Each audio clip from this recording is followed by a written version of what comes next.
लखनऊ 9 दिवसीय अंतर्राष्ट्रीय बाल फिल्म महोत्सव संपन्न। 9 दिनों में 1 लाख से अधिक छात्रों ने देखी शिक्षात्मक बाल फिल्में। सर्वश्रेष्ठ फिल्मों को मिला 10 लाख रुपए का नगद पुरस्कार। लखनऊ 18 अप्रैल CMS कानपुर रोड ऑडिटोरियम में चल रहा 9 दिवसीय अंतर्राष्ट्रीय बाल फिल्म महोत्सव CFF 2023 आज संपन्न हो गया। समापन समारोह का उद्घाटन मुख्य अतिथि श्री उपेंद्र राय, चेयरमैन व मैनेजिंग डायरेक्टर एवं editor in chief Bharat express news network ने दीप प्रज्वलित कर किया। इस अवसर पर बोलते हुए श्री उपेंद्र राय ने कहा कि CMS का यह अंतर्राष्ट्रीय बाल फिल्मोत्सव बच्चों को सर्वांगीण शिक्षा प्रदान करने का अनूठा अभियान है, जिसके माध्यम से छात्रों का चरित्र निर्माण व नैतिक उत्थान कर समाज के रचनात्मक विकास हेतु प्रेरित किया जा रहा है। इस अच्छे कार्य के लिए मैं CMS को बधाई देता हूँ। इस फिल्म महोत्सव द्वारा CMS ने बच्चों के चरित्र निर्माण की ठोस पहल की है। इस अवसर पर बच्चों के उत्साहवर्धन हेतु पधारे गायक श्री विवेक प्रकाश, अभिनेत्री श्री रेनिता कपूर एवं अभिनेता व थिएटर आर्टिस्ट श्री अनिल रस्तोगी ने समारोह की गरिमा में 4 चांद लगा दिए। आज भी 12,000 से अधिक छात्रों ने फिल्मों से प्रेरणा ली। इन 9 दिनों में 1 लाख से अधिक छात्रों ने 104 देशों की 600 से अधिक फिल्में देखी। अंतर्राष्ट्रीय बाल फिल्म महोत्सव के अंतिम दिन आज CMS कानपुर रोड के मेन ऑडिटोरियम के अलावा अन्य 7 मिनी ऑडिटोरियम में भी देश विदेश की अनेक फिल्मों का प्रदर्शन हुआ, जिनमें the saga of flying leaves, गुलदस्ता, paper god, no one is home, hunger लोग last home, my name is fear, Angulimala, who ate a bird, before death, inside within, it is meter Samaira, a seeker of world unity, save future, never more, hello Africa, word of honour, a trivial thing, the light of my life, butterfly, hairpin, I love you forest, kit hurt, dead polly, wheezing something, N apple a day, about friendship and bicycle, अपना शहर, अनमोल रतन, the name of overland, a day under sky आदि प्रमुख थीं। बाल film महोत्सव में पधारे गायक श्री विवेक प्रकाश, अभिनेत्री श्री रेनिता कपूर एवं अभिनेता व थिएटर आर्टिस्ट श्री अनिल रस्तोगी ने आज एक प्रेस कॉन्फ्रेंस में पत्रकारों से भी मुलाकात की। पत्रकारों से बातचीत करते हुए गायक श्री विवेक प्रकाश ने कहा कि CMS ही ऐसा विद्यालय है जिसने बच्चों के चरित्र निर्माण के लिए अत्यंत ही प्रशंसनीय अनूठा तरीका ढूंढ निकाला है। अभिनेत्री श्री रेनिता कपूर ने कहा कि मैं उम्मीद करती हूं कि इन बच्चों ने शिक्षात्मक बाल फिल्मों से काफी कुछ सीखा है। अभिनेता व थिएटर आर्टिस्ट श्री अनिल रस्तोगी का कहना था कि ये बाल फिल्मोत्सव निश्चित रूप से मानवता को विकास के पथ पर ले जाएगा। अंतर्राष्ट्रीय बाल फिल्म महोत्सव के चेयरमैन प्रख्यात शिक्षाविद व CMS संस्थापक डॉक्टर जगदीश गांधी ने कहा कि इस फिल्म फेस्टिवल को लखनऊ के छात्रों, युवाओं, शिक्षकों व अभिभावकों का अभूतपूर्व समर्थन व अपार सहयोग मिला है, जिसके लिए मैं लखनऊ की जनता का हार्दिक आभार व्यक्त करता हूँ। AIN से प्रधान संपादक विकास श्रीवास्तव की जुड़ी हूँ। अभी तक लखनऊ में मैंने कोई स्टेज प्ले नहीं किया है, but I am looking forward to producing a play very soon. मैं वर्कशॉप्स करती हूँ एक्टिंग की, पर्सनालिटी ट्रांसफॉर्मेशन की and wellness. I am a coach. So बच्चों के लिए, बड़ों के लिए, कॉर्पोरेट्स के लिए, स्कूल्स एंड कॉलेजेस में I go and give training. And मेरा एक मिशन है to spread love and happiness.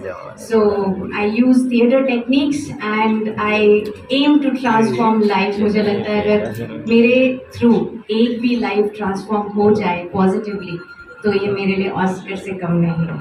So that's my mission and I really hope Lucknow आने के बाद बहुत प्यार मिल रहा है, बहुत सपोर्ट मिल रहा है, and I'm really enjoying that and thank you so much. आपने मुझे यहाँ बुलाया and for all the honor. Thank you so much. पहले तो आप सभी मीडिया बंधुओं का बहुत बहुत धन्यवाद, बहुत बहुत शुक्रिया। आपने यहाँ समय निकाला, इतना धूप में, इतनी गर्मी में सब आए थे, बहुत बहुत धन्यवाद।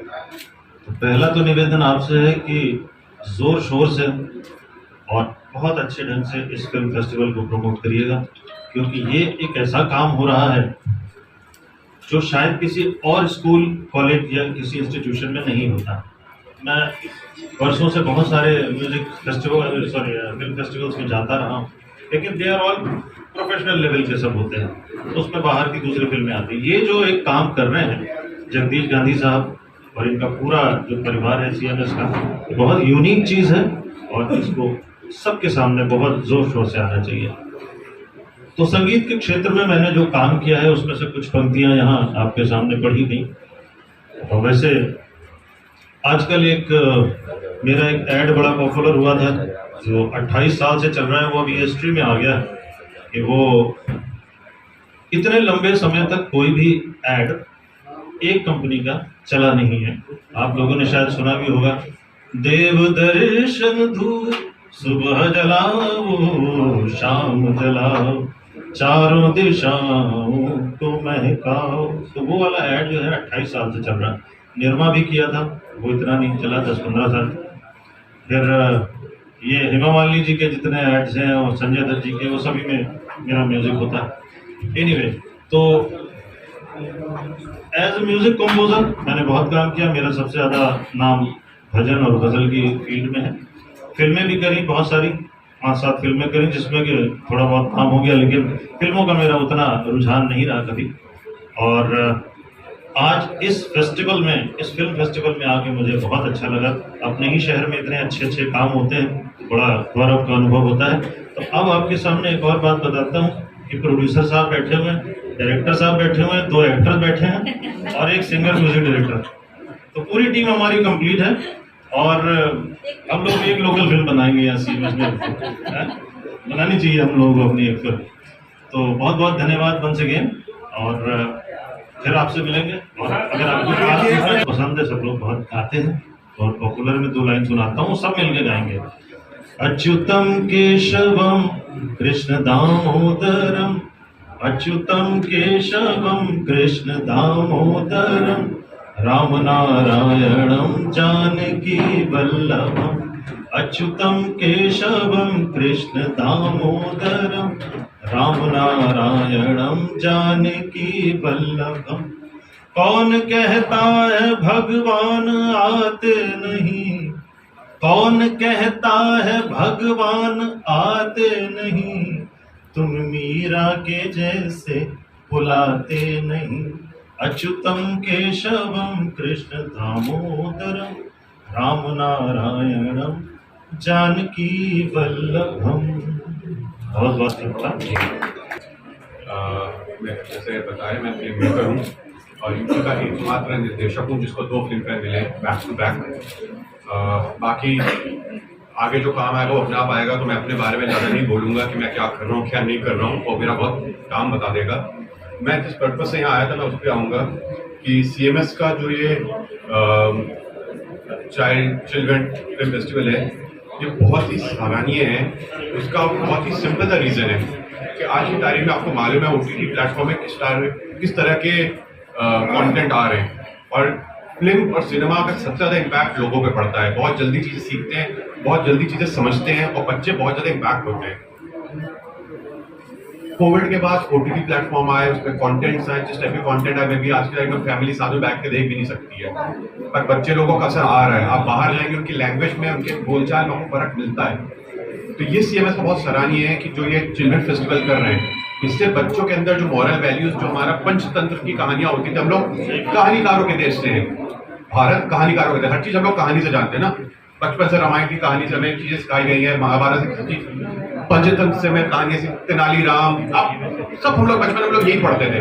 तो आज के बच्चे पढ़ते हैं मुन्ना भाई, कालीन भैया, एकदम सही कह रहे हैं। आश्रम के बाबा, आप समझ। तो बच्चों के लिए वो नहीं है। तो बच्चों के लिए बहुत इंपॉर्टेंट है कि हम उनको समझें कि उनका इस समय जो होता है बहुत ग्रास्पिंग पावर स्ट्रांग होता है, तो उनको जो कंटेंट देना है, मुझे लगा ये फिल्म फेस्टिवल बिल्कुल सही है। और ये मैं तो कहूँ साल में एक बार नहीं, कम से कम 6-6 महीने में होना चाहिए, ताकि बच्चे बार बार उस चीज को विजिट करें। जैसा आदमी एक बार OTT प्लेटफॉर्म चीज 3 बार देखता है ना, कम से कम 2 बार तो अच्छी चीजें देखें। और मैं आपको एज अ फिल्म मेकर बता रहा हूँ, बच्चों की फिल्म बनाना और कॉमेडी फिल्म बनाना सबसे मुश्किल काम है। बड़ों की फिल्म में क्या है, 4 गाली 2 गोली में पिक्चर बन जाएगी। बच्चा सेंसिटिव होता है। तो मैं जगदीश सर को, CMS को तहे दिल से शुक्रगुजार हूँ कि ये कम से कम इस मीडिया को ढंग से लेके आ रहे हैं और उनके लिए लेके आ रहे हैं जो हमारा भविष्य है। सो जगदीश सर, मेरे तरफ से आपको प्रणाम। बहुत बहुत धन्यवाद। एक और बात बोलना चाहता हूँ। जी बोले सर। मैं चाहता हूँ, कहते हैं कि समाज में यदि कोई बदलाव लाना है तो बच्चों से शुरू करना चाहिए, क्योंकि बच्चे ही कल का भविष्य है। तो समाज में कोई बदलाव लाने के लिए बच्चों से अगर शुरू करेंगे तो अगली जो फसल होगी वो अच्छी होगी। अच्छा, सबसे बड़ी बात क्या है कि जैसा अभी बताया आपको कि बच्चों के साथ काम करने में बहुत मुश्किल होती है, बच्चों की फिल्म बनाना या कॉमेडी फिल्म बनाना। अभी मैंने भी बच्चों के साथ बहुत सारे एल्बम्स करे और उस एल्बम में मैंने ये ध्यान रखा, कभी आप देख लीजिएगा, टाइम्स म्यूजिक के हैं। अभी 2 एल्बम बहुत फेमस हुए, एक महात्मा एक का नाम है और एक का नाम है परंपरा। तो हमने उसमें क्या किया है, जो एक्सपेरिमेंट किया था और बहुत सक्सेसफुल हुआ, वो ये कि अगर हम अपने घर में ओम जय जगदीश हरे गा रहे हैं, तो आरती गा रहे हैं ओम जय जगदीश हरे, या फिर हम गा रहे हैं कोई अपना हनुमान चालीसा गा रहे हैं, इस तरह की चीज जो पारंपरिक, जो परिवारों में हम सीखते आए, सुनते आए हैं, तो वो उसका एक इमेज, ये एक ऑरा ये बना हुआ कि जहाँ रामायण होगी तो ढोलक बजेगी, हारमोनियम बजेगा, ऐसे करके ऐसे। तो मैंने उसको टोटली मॉडर्नाइज कर दिया, मॉडर्न इंस्ट्रूमेंट्स के साथ में, क्योंकि हर बच्चे के पास आजकल अच्छे अच्छे फोन्स हैं, हेडफोन्स हैं, वो सब आईपॉड्स हैं, तो उस पर सुनते हैं सब अच्छे अच्छे लोग। तो साउंड भी अच्छा होना चाहिए उनको अट्रैक्ट करने के लिए। और वो पूरा एल्बम बच्चों ने गाया है, और बच्चों ने क्या कमाल गाया है, आप देखेगा यूट्यूब पे उसके वीडियोस मिल जाएंगे आपको। टाइम्स म्यूजिक से गाया है, सॉरी निकला है वो सीडी। एक का नाम है परंपरा और एक का नाम है महात्मा, जिसमें महात्मा गांधी जी के जो ग्रैंडसन है उनकी कमेंट्रीज है, उन्होंने कुछ स्टोरीज बताई है महात्मा गांधी जी के बारे में। और जो भजन महात्मा गांधी जी को पसंद है, जैसे वैष्णव जन तो ने कहिए, या फिर अल्लाह को या राम को, ये ऐसे करके बहुत सारे उनके जो भजन उनको पसंद है वो करें। तो वो चीज मुझे लगता है जैसे हम म्यूजिक में कर रहे हैं, इन्होंने एकदम सही बात करी, फिल्मों के जरिए से ये होना चाहिए, जिसका मशाल गांधी साहब ने जला दी है। तो जगदीश गांधी साहब का बहुत बहुत शुक्रिया, बहुत बहुत धन्यवाद। विवेक जी, एक प्रश्न है, हेमामालिनी जी ने सरकार से सभी से बैठ किया है कि तीर्थों के फिल्में बननी चाहिए, सपोर्ट करें, किसकी बननी चाहिए? तो उसमें कहा कि जितने फिल्में बननी चाहिए, तीर्थ यात्रा तीर्थों में बननी चाहिए, लोगों को सपोर्ट मिलेगा। अच्छे हेमा मालिनी जी से मेरे बहुत ही मधुर संबंध है और बहुत ही हमारा एक दूसरे के साथ में मतलब उठना बैठना है। तो मैं समझता हूँ कि वो जो कहती हैं बात को बहुत गहराई से कहती हैं, और उनके हर विचार में कुछ ना कुछ तथ्य छुपा होता है। तो ये अगर उन्होंने कहा है तो सोच समझ के कहा होगा। इसको अगर बनाएंगे तो लोगों तक और अच्छे से, जो जानकारियां नहीं लोगों को प्राप्त है, उसके ऊपर सब्जेक्ट के ऊपर रिसर्च होगी। रिसर्च करेंगे तो जो छुपी हुई बातें हैं वो निकल के आएंगी, तो इससे तो समाज का कल्याण होगा, तो वो पता चलेगा। तो जरूर बननी चाहिए, मेरा तो यही मानना है।